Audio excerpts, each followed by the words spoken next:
It is Ryan Cameron Uncensored on BET Plus, November 14th. It is Style Me for Christmas. Sincerely, you're a veteran at this acting thing. Yeah, something like that. Something like that. So, see, bringing Mario up in there, be like, okay, here's what needs to be done. Like, how much coaching was it? Or was it just natural? Actually, let me tell you something. He knew the lines. No. Mario is a phenomenal actor. Okay. This is your first movie, right? No, this is not. I've done like 3 movies before. Like 3? Okay, but this one... TV, movies, yeah. If anything, he was helping me get back on the bike, and take the training wheels off again, I think my last picture was like Too Fast, Too Furious, something like that. And in the past, coming from doing more so like reality-based shows and things like that, it was really cool to actually and he's a Virgo too. I'm a Virgo, so he's really sharp with it. And it's cool to be able to have someone that, you shoot so many scenes with, be able to actually ask their opinion, on delivery or how do you do this, and us just coordinate our thing together to where, when we can get our thing down, it makes everybody's job easier, One take and done. Let's go. Oh, yeah. Move on. What's the worst part about acting? Or something that you've kind of been like, this is not my favorite? The waiting around? The hurry up and wait, but also it's nice to be able to give you time to gather yourself. But, the acting part, I'm going to say... literally acting. Like, so my character, I'm going to say, is the Grinch of our Christmas film. Okay. And when I would come off of set, sometimes the whole crew is looking at me crazy, like, you're so mean. I'm like, I'm really not just mean, a movie. So maybe if people can't sometimes identify separating your character from who you are in real life. Yeah, I think the hardest part of acting for me is like knowing that you could have done something better, but you're like, we got to move into the next scene. Right. Yep. You know what I'm saying? It's like you just getting warmed up to that scene. You're like, okay, because in acting, there's so many different ways and places to pull from when you're doing a scene, a line, anything you're doing in acting, because you're portraying a character that's not you, but you find parts of that character that relates to who you are, and you might do one scene and be like, okay, I got that off. Okay, let me try it this way to see how it, and then you're responding. You're going like face to face with your co-star. So. That's the part that's hard. It's like you got to be settled in the fact that you can't do anything else after that. So you got to give it your all and try to give all of the aspects of the character and the intention in that scene. Well, I will say that one thing I did learn from Mario is if there was something, which was rare in between, but a scene that you really felt like you could have really brought it or did it, you taught me that it's okay to like ask the director and say, what, I really just want to do this one more time, even though everybody is happy and they think it's great. Yeah. And so, that's important to be able to have that confidence. Absolutely. And be able to do that. So thanks, Mario. Anytime. You did a great job. Acting coach. Sincerely, what was it like transitioning from reality to movies? Or like acting? Because sometimes it's hard to do that. Well, it's interesting because I actually kind of started out in acting, doing movies, and then I ended up in the reality space. But what I will say is I think it was helpful because luckily Lynette, the people that wrote our script, some people, when you write a script, they're very, very particular. They can be particular, don't change my lines or anything like that. And some people don't mind a good ad lib, which also can lead to like really beautiful comedic moments.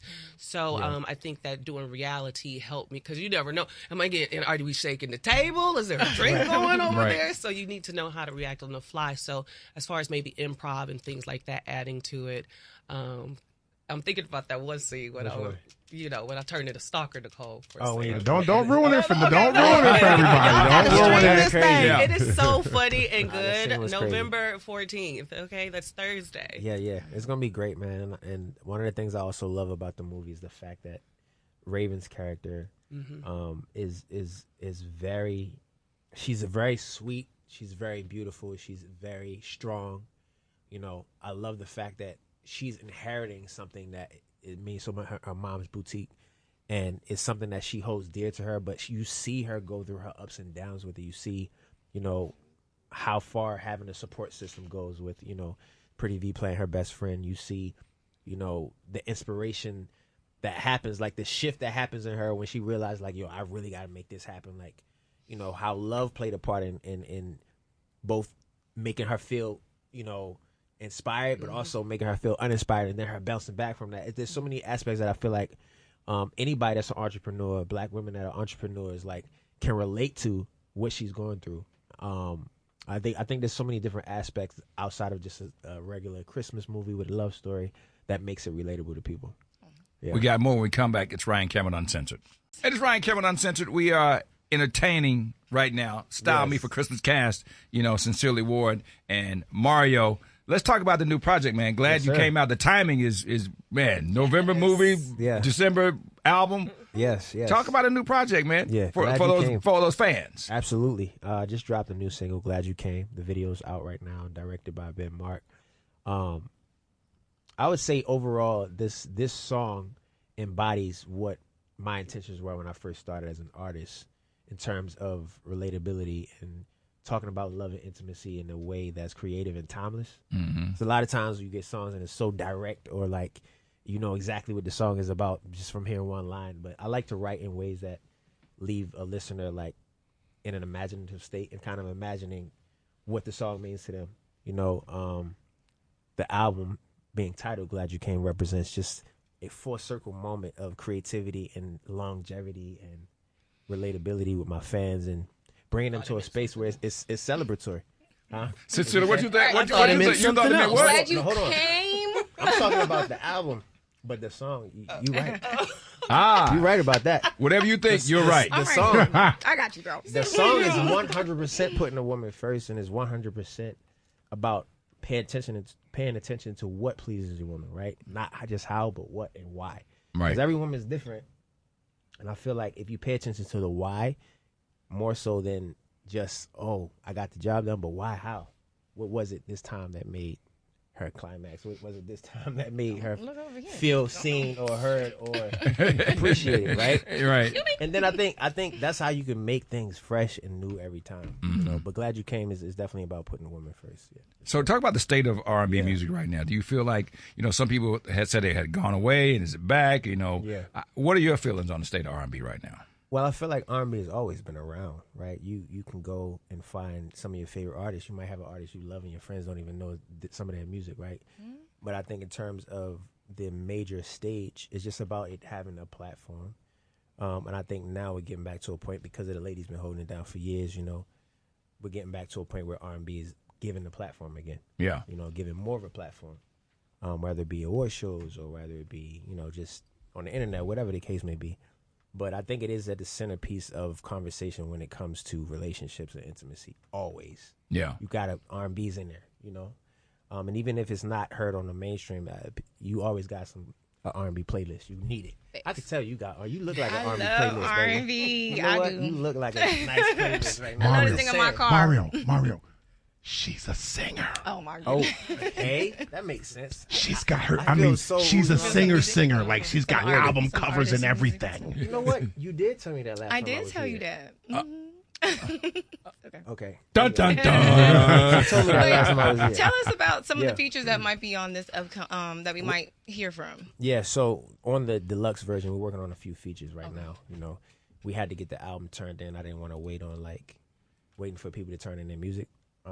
But I'll let y'all know what Yeah. the features That right ain't now. let us know nothing, Mario. Huh? That didn't say anything. Okay, I can tell you that there's a female possible feature on it that's a rapper that, I've been in the game for From a minute. Atlanta.